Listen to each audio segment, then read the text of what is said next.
Do you hate vegetables? Are you having a hard time figuring out how in the world you're going to lose the weight without eating them? Well, you've come to the right place. Today, we're going to talk about how you can start your weight loss journey without eating vegetables. And I promise you, we are not going to sell you on vegetables. I am here with Adam Gilbert, the founder of MyBodyTutor. I'm Haley Pulley, the head coach here at MyBodyTutor, and we're really excited to share with you today these tips to get you started without vegetables. And hang tight all the way through the end of the video. We have a really cool bonus tip for you. So, Adam, let's talk about it. Okay. Vegetables, are they actually needed for us to start losing weight? No, they're not needed. If you don't like vegetables, then and if you try to start eating them, then you're setting yourself up for failure. One of the key rules of weight loss is the program and the plan you're trying to follow has to be sustainable, right? It has to be catered to you. It has to be customized to you. It has to work for you. So if you don't like vegetables and you're forcing yourself to eat vegetables, that's not going to last very long. Right? And we all know the key to weight loss is ultimately consistency. So the first and foremost thing is, no, it's not necessary. It's not required. It has to work for you. Okay, but I mean, in a healthy way, we want to incorporate like healthy foods, right? Like, how is it possible? I don't understand. So, okay, if I'm not willing to eat vegetables, you're telling me weight loss is possible. So how do we make that happen? It absolutely is possible. I mean, we've helped many people do it. So, the first question I will ask is, and again, I know someone watching this doesn't like vegetables, but is it all vegetables or is it, certain vegetables? Is it specific vegetables, right? Because, when it comes down to it, sometimes you discover people actually do like vegetables. Maybe it's, carrots, maybe it's celery, maybe it's Brussels sprouts. Whatever it might be, there might be a few vegetables you do like. So before you kind of create this whole umbrella of I don't like vegetables at all, like let's maybe think about maybe there are a few, maybe there's one, maybe there's two, and try to incorporate more of those. But even still, if you don't like those, don't worry about it. But my first challenge is, are there any at all that you might like? All right, so we got to get real. Maybe there's one, maybe that we like.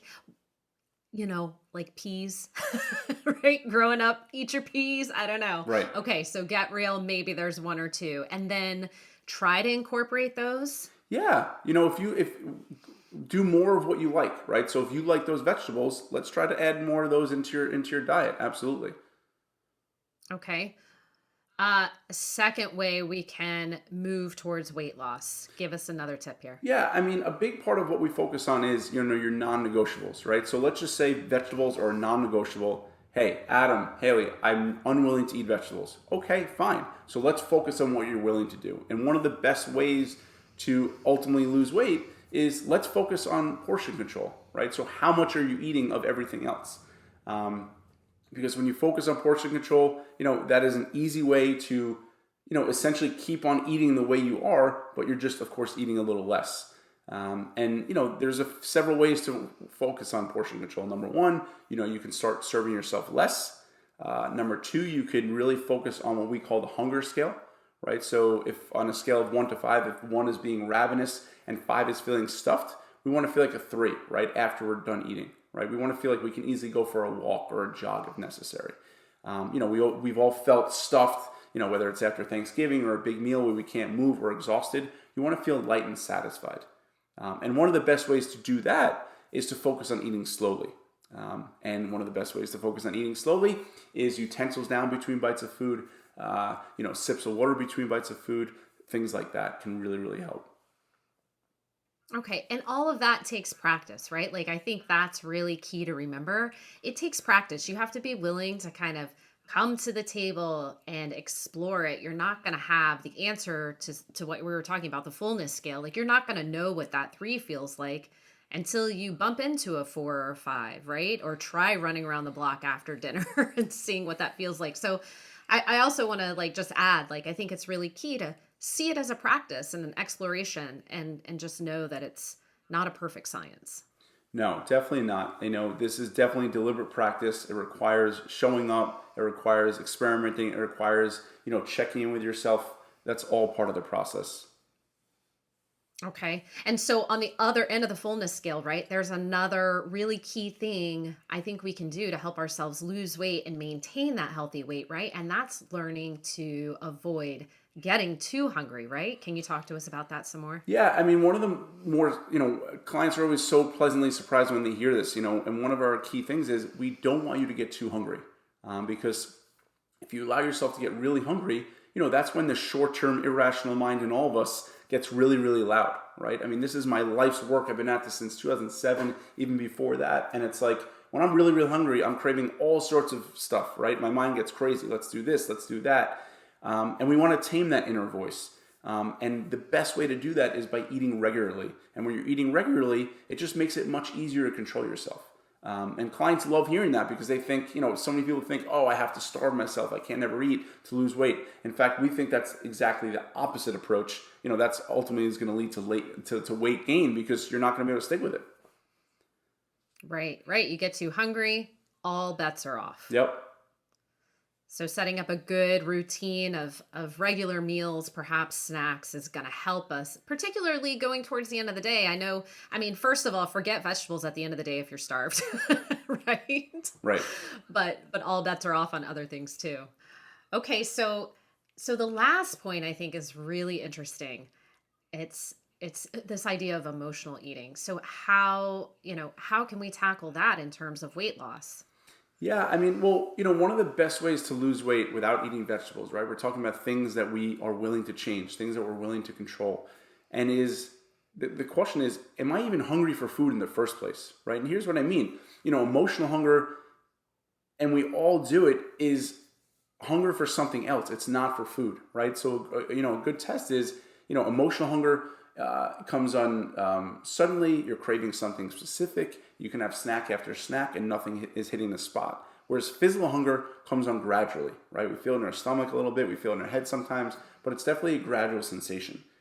If you're craving something specific, if it's, if you feel like you're stressed or it's been a long day or you're overwhelmed, like that is most likely emotional hunger. You're not actually hungry for food.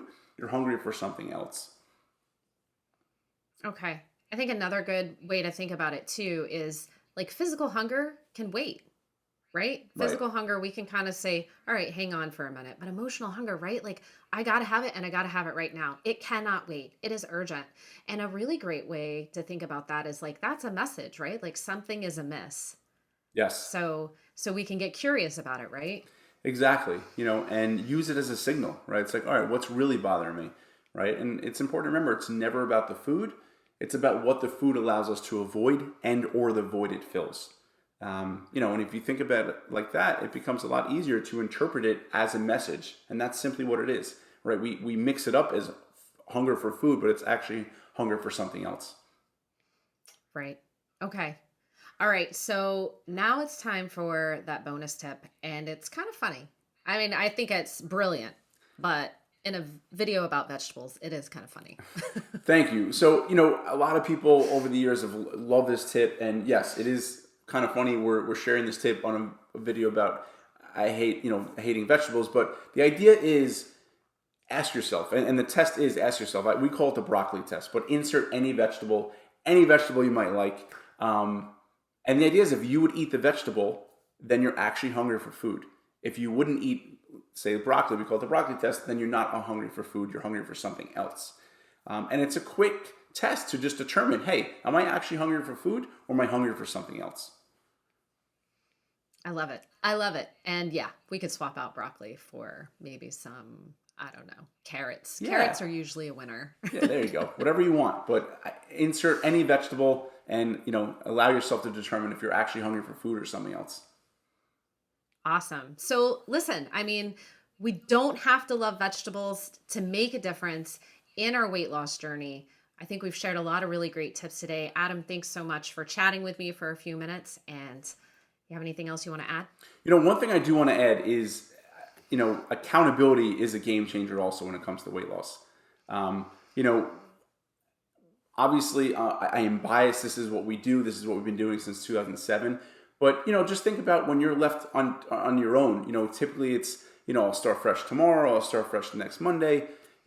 When you're checking in with someone, it makes a huge difference when you have an expert coach who's there with you every day, guiding you, supporting you, holding you accountable in the trenches with you.